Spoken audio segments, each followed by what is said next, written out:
Afternoon students. जो group theory अभी तक हमने पढ़ी है उसी को हम आगे कंटिन्यू कर रहे हैं। और आज के इस लेक्चर में हम सब ग्रुप की ही कुछ और थ्योरम्स देखेंगे, साथ में साइक्लिक ग्रुप और परमुटेशन ग्रुप के बारे में थोड़ा सा देखेंगे कि वो क्या होते हैं और उनका हमारे ग्रुप थ्योरी में क्या रोल रहता है। ठीक है, फिर धीरे धीरे इसी क्रम को आगे बढ़ाते हुए हम नॉर्मल सब ग्रुप्स की तरफ आगे बढ़ रहे हैं। तो देखते हैं आज के लेक्चर में कितना कवर हो पाता है। ठीक है, लेट्स स्टार्ट टुडे। एक आध थ्योरम हम इसमें और कंसीडर कर रहे हैं सब ग्रुप्स की थ्योरी में कि यदि H1 और H2 दो सब ग्रुप्स हैं जी के,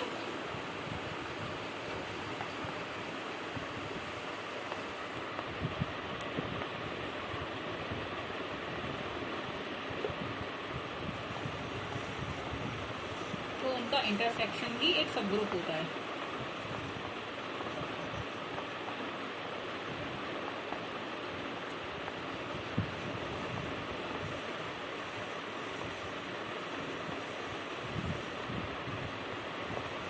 ठीक है, ये हमको प्रूव करना है। तो मान लिया कि H1 और H2 दो सब ग्रुप्स हैं और कोई एलिमेंट ले लेते हैं हम A और B।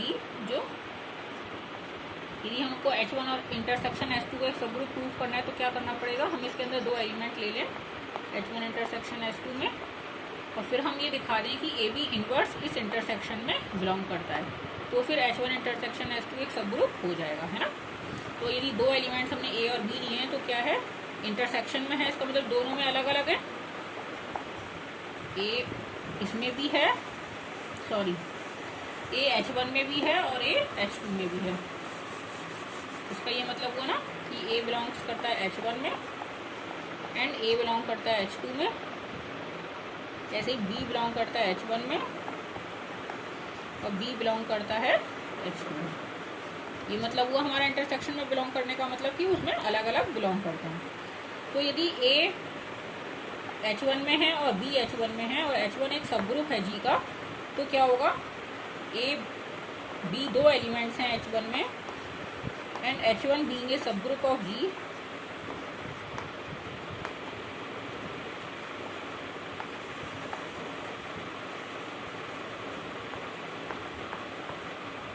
we must have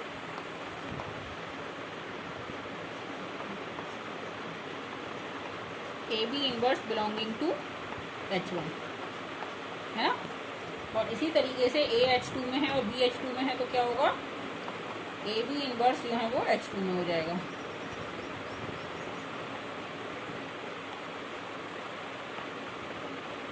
अब AB इनवर्स हमारा H1 में भी है और AB इनवर्स हमारा H2 में भी है, तो AB इनवर्स जो है वो H1 इंटरसेक्शन H2 में बिलोंग कर गया, है ना। यानी कि H1 इंटरसेक्शन H2 एक सब ग्रुप है जी का। नेसेसरी और सफिशिएंट कंडीशन की हमने एक थ्योरम प्रूफ करी थी ना पहले, उससे हम ये रिजल्ट लिख सकते हैं। ठीक है, लेकिन यदि H1 और H2 दो सब ग्रुप्स हैं जी के, तो उनका यूनियन भी सब ग्रुप फॉर्म करे ये जरूरी नहीं है, क्योंकि यूनियन में क्या होता है कि वो किसी भी एक सेट में बिलोंग सकता है, दोनों में अलग अलग बिलोंग करना उसको जरूरी नहीं होता। तो H1 और H2 दो सब ग्रुप्स हैं,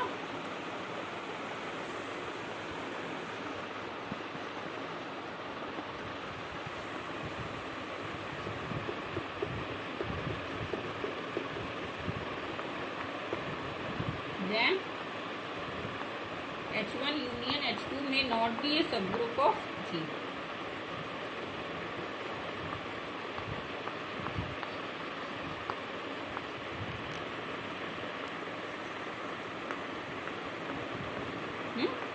तो इसके लिए क्या करना होगा, हमें काउंटर एग्जाम्पल देना होगा कि जहाँ पे H1 और H2 तो सब ग्रुप्स हों लेकिन H1 यूनियन H2 एक सब ग्रुप ना हो, है ना। इसको बोलते हैं कि काउंटर एग्जाम्पल यदि हम दे दें तो हमारा स्टेटमेंट प्रूफ हो जाता है कि हम एक एग्जाम्पल ढूंढ के ला दें, बस बात खत्म हो जाती है वहाँ पे, है ना।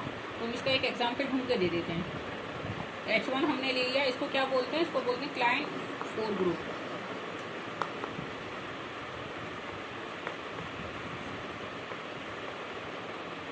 है ना। और यहाँ क्या होता है इस ग्रुप में कि हर एक एलिमेंट का स्क्वायर जो है वो आइडेंटिटी है, A का स्क्वायर भी आइडेंटिटी है, B का स्क्वायर भी आइडेंटिटी है और C का स्क्वायर भी आइडेंटिटी है। तो इसकी जो टेबल होगी वो क्या हो जाएगी, ग्रुप टेबल। ई आइडेंटिटी एलिमेंट है तो पहली रो तो आइडेंटिटिकल हो जाएगी। फिर ये ई यहाँ आइडेंटिटी एलिमेंट है तो ये कॉलम भी अनचेंज ही रहेगा। ए स्क्वायर आइडेंटिटी है, बी स्क्वायर आइडेंटिटी है, सी स्क्वायर आइडेंटिटी है। अब हमारे पास चॉइस बचती है कि ए बी क्या होगा। ए बी बराबर क्या चॉइसेस बची है अब आपके पास, बी और सी। तो ए बी बराबर बी हो नहीं सकता, क्योंकि ए बी बराबर बी हो गया तो क्या होगा, ए आइडेंटिटी की तरह बिहेव करने लगेगा, वो है नहीं।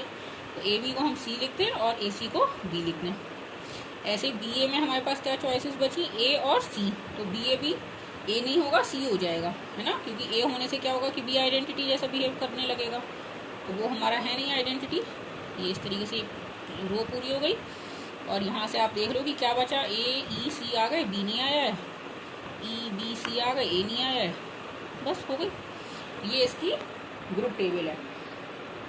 इसका एक सब ग्रुप हम क्या लें, इसके कोई से भी आप आइडेंटिटी के साथ किसी भी एलिमेंट को ले लेंगे तो वो एक सब ग्रुप फॉर्म करेगा।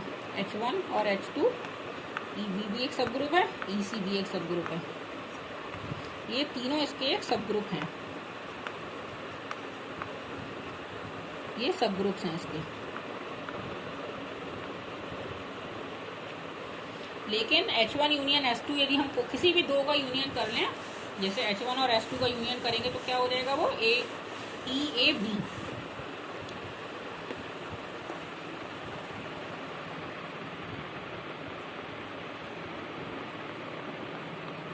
लेकिन ये एक सब ग्रुप नहीं होगा, क्यों, क्योंकि इसमें क्लोजर लॉ होल्ड नहीं हो रहा होगा, क्योंकि ए बी बराबर क्या आया था हमारा, ए और बी बिलोंग करते हैं H1 यूनियन H2 में, बट ए बी बराबर आया था हमारा सी और वो बिलोंग नहीं करता है H1 यूनियन H2 में। Closure property does not hold good.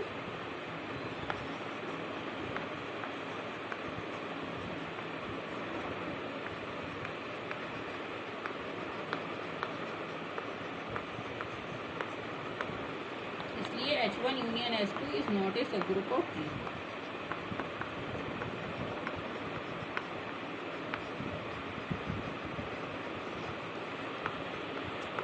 ठीक है, तो ये हमने एक एग्जांपल दे दिया, तो वो हमारा थ्योरम का प्रूफ हो गया।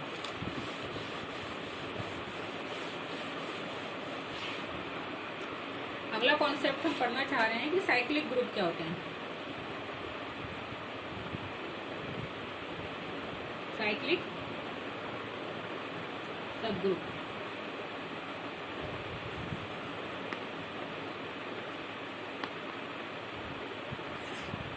कभी कभी क्या होता है कि हमें सब ग्रुप में किसी एक एलिमेंट के बारे में पता हो तो हमें वो पूरा एलिमेंट, पूरा सब ग्रुप जो है वो पता चल जाता है, पूरा उसके हम स्ट्रक्चर के बारे में बता सकते हैं। जैसे कि जो सेट ऑफ इंटीजर्स है हमारा,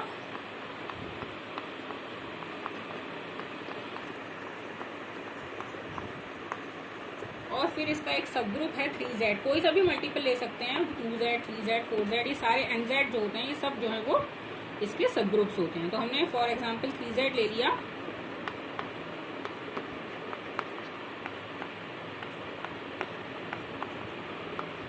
तो ये क्या है, एक तरीके से 3 की टेबल है, 3 के मल्टीप्लीकेशंस हैं जो 3z में आ रहे हैं। 3z एडिशन के रेस्पेक्ट में z का एक सब ग्रुप फॉर्म करता है। तो ये पूरा का पूरा ग्रुप जो है वो 3 से डिटरमाइन हो रहा है, ये 3 के मल्टीपल्स का कलेक्शन है। तो इसको हम बोलते हैं कि 3 जो है वो इस सब ग्रुप का जनरेटर है। और इसको हम ऐसे भी डिनोट करते हैं, इस तरीके से हम इस सब ग्रुप को डिनोट कर देते हैं और हम कहते हैं 3 इज द जनरेटर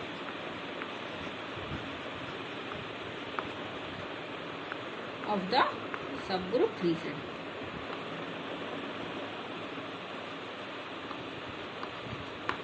ये एडिटिव नोटेशन में था, तो ये इसके इंटीग्रल मल्टीपल्स थे जो इसके अंदर एलिमेंट्स आ रहे थे 3z में।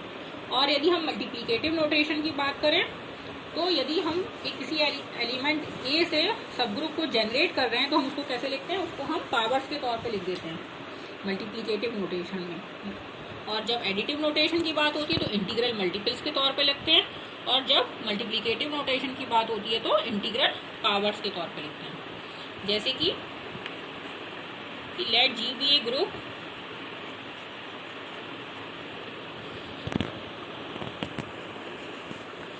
एंड ए कोई एलिमेंट है जी में, देन द सेट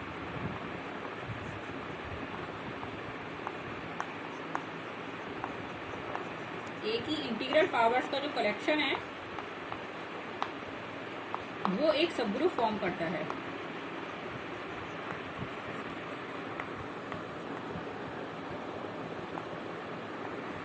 और ये ए को कंटेन करने वाला सबसे स्मॉलेस्ट सबग्रुप होता है।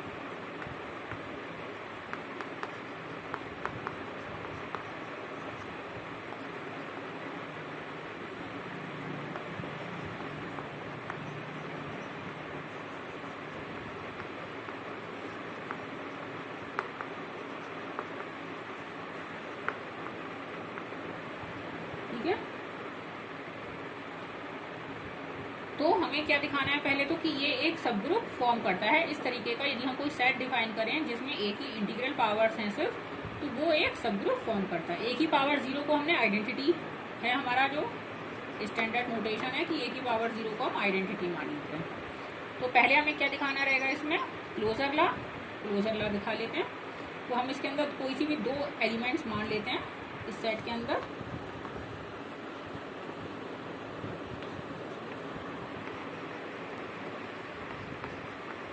इन दोनों का जो मल्टीप्लिकेशन आएगा उसमें क्या होगा कि इनकी इंटीग्रल पावर्स जो है वो ऐड हो जाएंगी, k1 और k2 ऐड हो जाएंगे, और वो भी कोई नया इंटीजर ही देंगे। 2 इंटीजर्स के एडिशन से हमें इंटीजर ही मिलता है।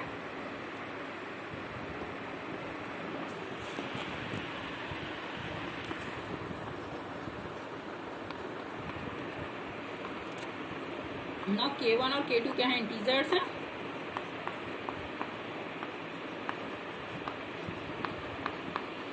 k1 प्लस k2 भी इंटीजर होगा,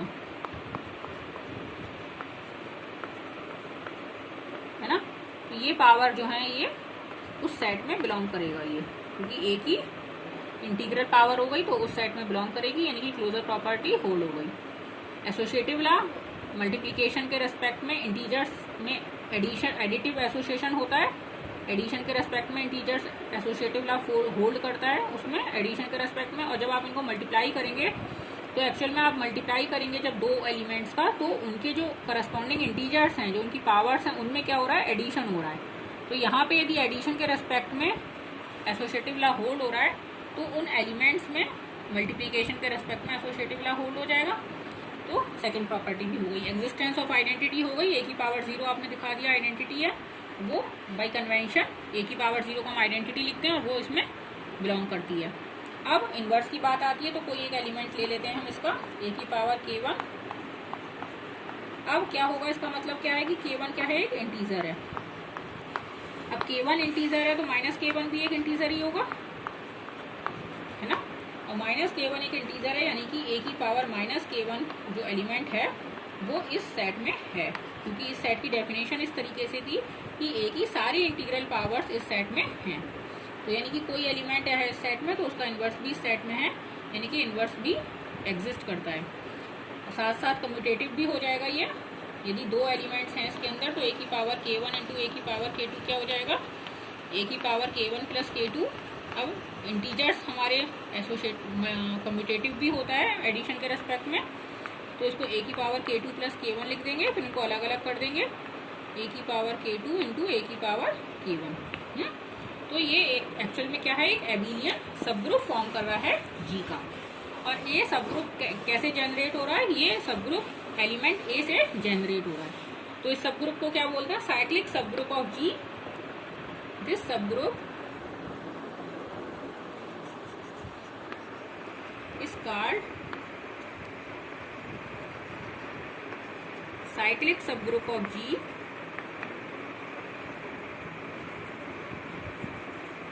generated by A.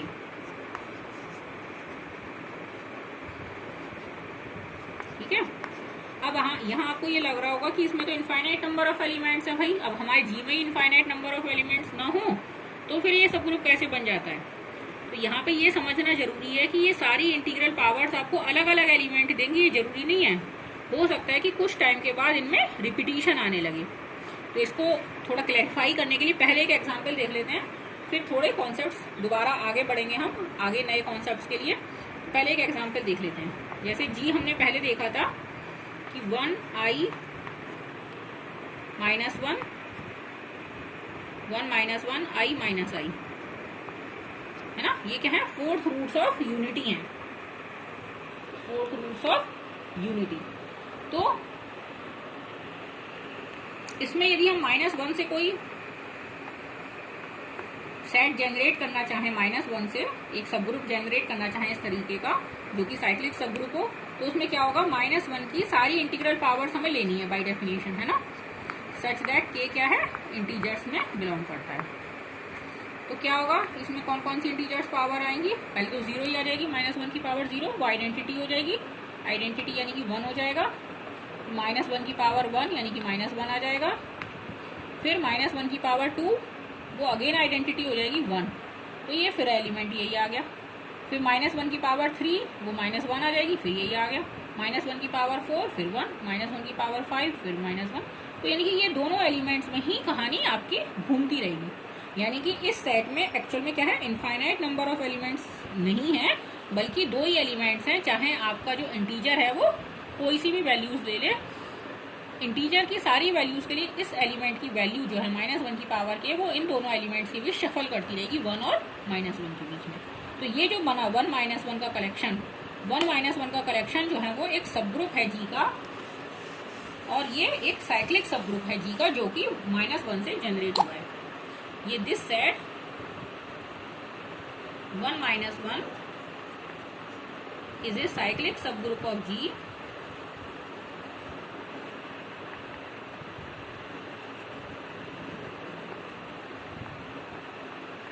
Generated by -1। और ऊपर जो हमने देखा था Z और 3Z वाला एग्जाम्पल, उसमें क्या था, उसमें 3Z में वो भी एक सब ग्रुप था जो कि 3 से जनरेट हुआ था, और उसमें कैसे एलिमेंट्स थे, उसमें इनफाइनाइट नंबर ऑफ एलिमेंट्स थे। और इसमें क्या है, ये भी जनरेट हुआ है लेकिन इसमें फाइनाइट नंबर ऑफ एलिमेंट्स हैं। तो यानी कि जो हम सब ग्रुप जनरेट कर रहे हैं किसी एलिमेंट से, उसमें नंबर ऑफ एलिमेंट्स फाइनाइट भी हो सकते हैं और इनफाइनाइट भी हो सकते हैं। ये कोई बाउंडेशन नहीं है कि नंबर ऑफ एलिमेंट्स हमेशा फाइनाइट रहेंगे या नंबर ऑफ एलिमेंट्स हमेशा इनफाइनाइट रहेंगे। ये अलग अलग केसेस में अलग अलग हो सकता है, ठीक है। अब क्या है कि कभी कभी ऐसा भी हो सकता है कि जी खुद ही पूरा का पूरा किसी एलिमेंट से जनरेट हो जाए। If G contains some element a, यदि जी में कोई एक ऐसा एलिमेंट ए आ जाए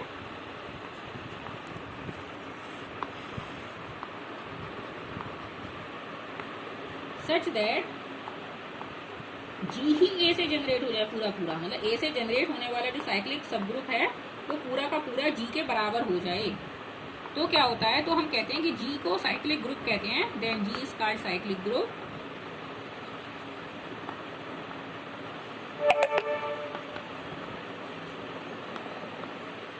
and a is called the generator of this group.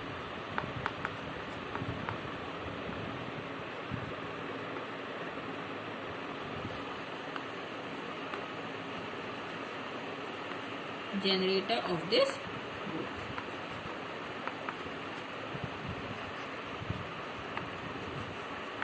ठीक है। तो जैसे कि यही वाला एग्जाम्पल को यदि हम दोबारा कंसीडर करें और आई से जनरेट होने वाला सब ग्रुप निकालने की कोशिश करते हैं, इसी जो हमने पहले एग्जाम्पल लिया था अभी, इसी प्रीसीडिंग एग्जाम्पल में हम देखते हैं कि आई से हमारा क्या सब ग्रुप जनरेट होगा। तो आई से जनरेट कौन सा होगा सब ग्रुप, आई की इंटीग्रल पावर्स होंगी। यहाँ पे क्या है, Z में बिलोंग करता है। कौन कौन से एलिमेंट आ जाएंगे इसके अंदर, आई की पावर 0 यानी कि 1। हमने कन्वेंशन से मान रखा है कि ए की पावर 0 है तो वो हमेशा आइडेंटिटी के बराबर होगी। फिर आई की पावर 1 यानी कि आई, फिर आई की पावर 2 आई स्क्वायर यानी कि -1, फिर आई की पावर 3 यानी कि आई स्क्वायर इंटू आई यानी कि -i, फिर आई की पावर 4 यानी कि 1 अगेन, फिर आई की पावर 5 यानी कि आई की पावर 4 इंटू आई यानी कि 1 इंटू आई यानी कि आई, फिर आई की पावर 6, आई की पावर 4 इंटू आई स्क्वायर, आई की पावर 4 1 हो जाएगा, आई स्क्वायर की जगह -1 आ जाएगा। यानी कि यही एलिमेंट्स बार बार रिपीट होते रहेंगे।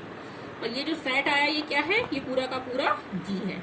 1 -1 आई माइनस आई, चारों एलिमेंट्स आ गए इसमें। तो यानी कि आई ने पूरे के पूरे जी को जनरेट कर दिया।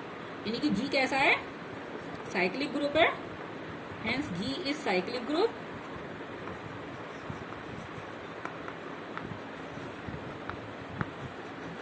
And it is generated by आई।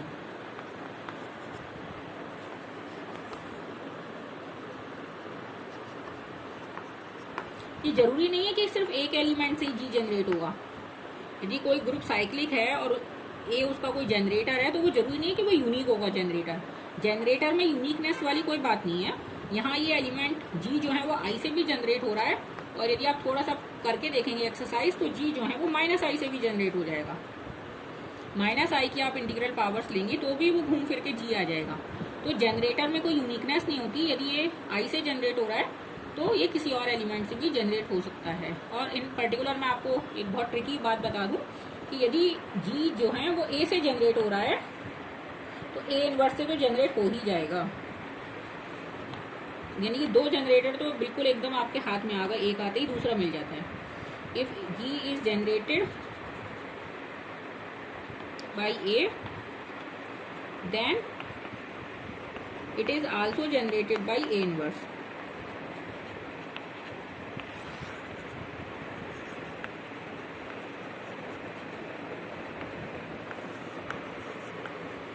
ठीक है, तो यानी कि आपको जैसे ही एक जनरेटर मिलता है वैसे ही आपको उसका एक और जनरेटर उस ग्रुप का मिल जाता है।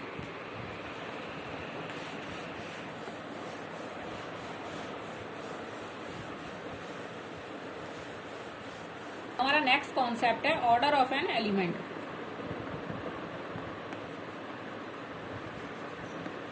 ग्रुप का ऑर्डर क्या होता है वो मैंने आपको बताया था कि जितने उसमें नंबर ऑफ एलिमेंट्स होते हैं उसे उस ग्रुप का ऑर्डर कहते हैं। तो किसी एलिमेंट का ऑर्डर क्या होता है, यदि ए कोई एलिमेंट है जी में, if a is an element of ji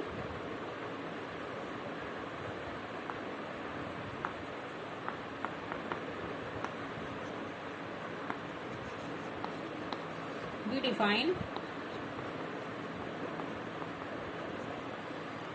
the order of A to be the smallest positive integer n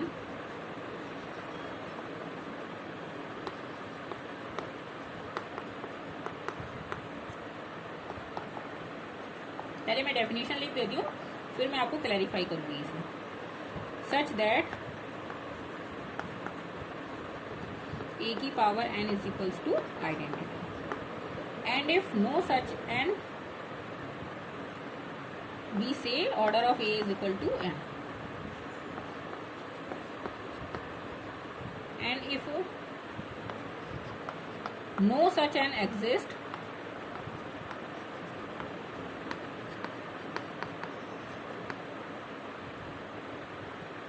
then we say order of A is infinite.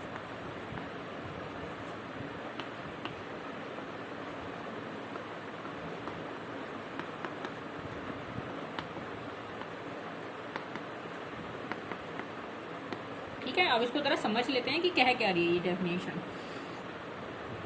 कि ए कोई एलिमेंट है ग्रुप जी का तो ऑर्डर ऑफ ए क्या होता है, ऐसा स्मॉलेस्ट पॉजिटिव इंटीजर, मतलब जो सबसे पहले आपको पॉजिटिव इंटीजर एन मिले सच दैट कि ए की पावर एन जो है वो आइडेंटिटी एलिमेंट आपको दे दे।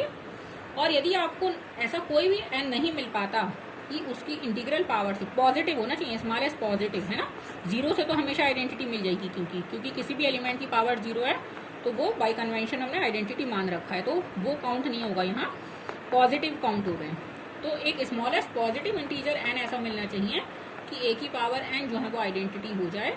और यदि ऐसा कोई भी एन आपको नहीं मिल पा रहा है तो हम कह देते हैं कि ऑर्डर ऑफ ए क्या है, इन्फिनिट है। यदि आपको कोई भी ऐसा एन नहीं मिल पा रहा है तो इन्फिनिट है, अदरवाइज यदि मिल जा रहा है तो ऑर्डर ऑफ ए उस स्मॉलेस्ट पॉजिटिव इंटीजर के बराबर है।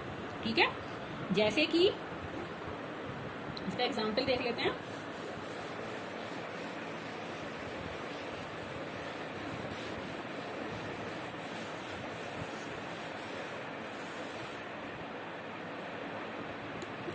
जैसे कि जी अभी हमने जो ग्रुप ले रखा था 1 - 1 i - i, इसी को दोबारा ले लेते हैं। तो i की पावर जब आप करेंगे पावर 1 तो i रहती है, i की पावर 2 करते हैं तो -1 आ जाती है, i की पावर 3 करते हैं तो -i आ जाता है, i की पावर 4 करते हैं तो +1 आ जाता है। यानी कि और ये क्या है, आइडेंटिटी एलिमेंट है। तो यानी कि 1 2 स्मॉलेस्ट पॉजिटिव से करना है ना, तो नेचुरल नंबर से ही कहानी शुरू होगी हमारी। पॉजिटिव इंटीजर का मतलब कहना है नेचुरल नंबर्स। तो 1 से शुरू करा, 1 2 3 4, 4 पे हमें आइडेंटिटी मिल गई। और ये पहला ऐसा स्मॉलेस्ट पॉजिटिव इंटीजर है जिसने हमें आइडेंटिटी दी। तो ऑर्डर ऑफ आई क्या हो जाएगा, 4 हो जाएगा। ठीक है, 1 के केस में क्या होगा, 1 की पावर 1 = 1, खुद ही आइडेंटिटी है ये। तो ऑर्डर ऑफ 1 क्या हो जाएगा, 1 हो जाएगा, क्योंकि 1 खुद ही आइडेंटिटी एलिमेंट है तो पहली पावर में ही आइडेंटिटी मिल गई। -1 के केस में -1 की पावर 1 = -1 और -1 की पावर 2 = +1, यानी कि आइडेंटिटी, यानी कि ऑर्डर ऑफ -1 क्या हो गया, 2। और -i का क्या होगा, -i की पावर 1 = -i, -i की पावर 2 = -1, -i की पावर 3 = +i और -i की पावर 4 = 1, है ना। -i² वो 1 हो जाएगा। यानी कि यहाँ भी 4 जो है वो स्मॉलेस्ट पॉजिटिव इंटीजर है, सच दैट a की पावर n = आइडेंटिटी मिल रहा है हमें। तो ऑर्डर ऑफ -i भी 4 हो जाएगा। ठीक है, ये होता है ऑर्डर ऑफ एन एलिमेंट। और यदि आपको ऐसा कोई भी n नहीं मिल पा रहा है तो उस एलिमेंट का ऑर्डर क्या होता है, इन्फिनिट होता है।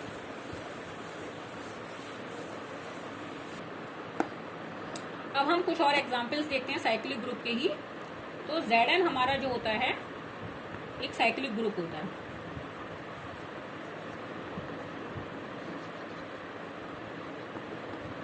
इसमें नंबर ऑफ एलिमेंट्स कितने होते हैं, n होते हैं।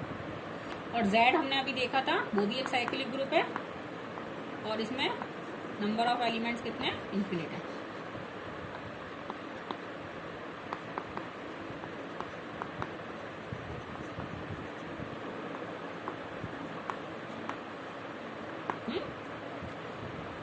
Z के जनरेटर कौन कौन से हैं, 1 भी इसका जनरेटर है और -1 भी इसका जनरेटर है। 1 and -1 are generators of Z। Generators मैंने आपको बताया था यूनिक होना जरूरी नहीं है, ये इसके जनरेटर्स हैं। Zn के जनरेटर्स भी हम देख सकते हैं। Zn भी 1 से तो जनरेट हो ही जाएगा, 1 is a generator of Zn।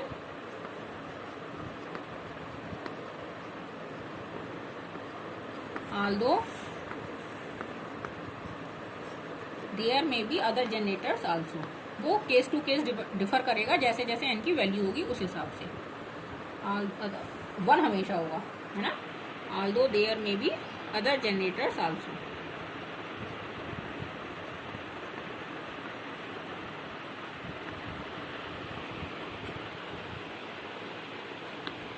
ठीक है, तो एक पर्टिकुलर केस हम देख लेते हैं n का।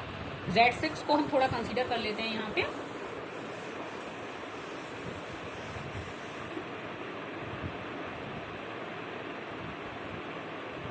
Z6 एडिशन मॉडुलो 6 के रेस्पेक्ट में 0 1 2 3 4 5। ठीक है, तो इसमें क्या है, 1 तो इसका जनरेटर है ही Z6 का, 5 भी इसका जनरेटर है। मैंने बताया था ना 1 है तो उसका इनवर्स आप देख लीजिए, जो भी एलिमेंट आपको जनरेटर मिल रहा है उसका इनवर्स हमेशा उसका जनरेटर होता है। तो 1 है इसका जनरेटर और 1 का एडिटिव इनवर्स क्या है, 5। तो 5 is also a generator of Z6। करके देख लेते हैं इसको। 1 से तो नहीं दिखा रही है, 1 से तो ऑब्वियस है, 1 से तो हर कोई जनरेट हो जाएगा Zn। 5 से देख लेते हैं। 5 से जनरेट होने वाला ग्रुप लिख लेते हैं। इसमें क्या क्या एलिमेंट आएंगे, 5 की पावर 0 कह लीजिए या 0 5 कह लीजिए, क्योंकि एडिशन की बात हो रही है ना। हाँ, तो एडिटिव नोटेशन है हमारा। तो पहला तो आइडेंटिटी एलिमेंट 0, फिर 1 × 5 यानी कि इंटीग्रल मल्टीपल्स ऑफ 5 कहना चाहिए। जब हमारा नोटेशन कैसा है, एडिशन का है, तो इंटीग्रल मल्टीपल्स लेने हैं हमें 5 के। तो 0 फिर 5 फिर 2 पंजे 10 आएगा और हमारा इसमें ऑपरेशन क्या है, एडिशन मॉडुलो 6। तो 10 में से 6 चला जाएगा, 4 बचेगा।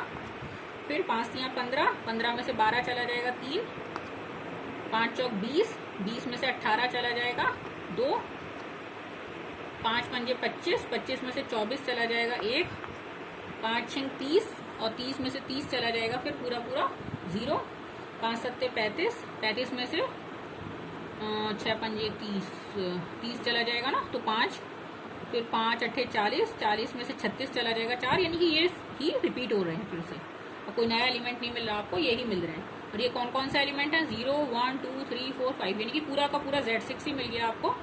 तो 5 ने Z6 को जनरेट कर दिया, है ना। अब 2 से यदि हम जनरेट करना चाहें कोई सब ग्रुप, तो क्या आएगा जरा देखते हैं। तो 2 के इंटीग्रल मल्टीपल्स क्या आएंगे, पहला तो 0 ही, फिर 2 एकम 2, वो अनचेंज रहेगा, 2 दूनी 4, वो भी अनचेंज, 2 3 6, 6 को जब आप एडिशन मॉडुलो 6 के रेस्पेक्ट में लिखेंगे तो 0 हो जाएगा, 2 चौक 8, 8 में से 6 गए 2, 2 पंजे 10, 10 में से 6 गए 4, 2 6 12, फिर 0 हो गया, यानी कि यही एलिमेंट्स आ रहे हैं, 0 2 4। तो ये एक सब ग्रुप है Z6 का, और ये कैसा सब ग्रुप है, ये एक साइक्लिक सब ग्रुप है, ठीक है। और आपको पहला ऐसा स्मॉलेस्ट पॉजिटिव इंटीजर कौन सा मिला जिससे 2 की power n is equal to identity हुई, 2 3 मिला, 3 इंटू 2 एडिटिव नोटेशन है, इसलिए हम इंटीग्रल मल्टीपल्स के तौर पे लिख रहे हैं। 3 इंटू 2 0 आया पहली बार with respect to addition modulo 6, ये हमारा ऑपरेशन है। तो 3 इंटू 2 इज इक्वल टू 0 हो गया एडिशन मॉडुलो 6 के रेस्पेक्ट में। तो 2 का ऑर्डर क्या हो गया, order of 2 is equal to 3, और 2 से जनरेट होने वाले साइक्लिक सब ग्रुप का ऑर्डर भी 3 होगा। मैं आपको ये एक इंपॉर्टेंट थ्योरम बताना चाह रही थी, लिंक करना चाह रही थी इन दोनों बातों को, कि किसी साइक्लिक सब ग्रुप का जो ऑर्डर होता है वो उसके जनरेटर के ऑर्डर के बराबर होता है। This is an important theorem, this is an important statement. Order of a cyclic सब ग्रुप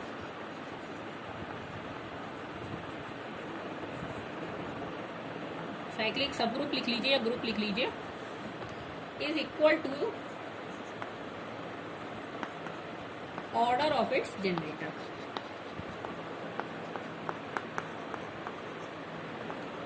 ठीक है, ये एक बहुत इंपॉर्टेंट रिजल्ट है, और आई थिंक कि मैंने आज साइक्लिक ग्रुप और साइक्लिक सब ग्रुप्स के बहुत सारे इंपॉर्टेंट फिनोमिना इस लेक्चर में कवर करने की कोशिश की है।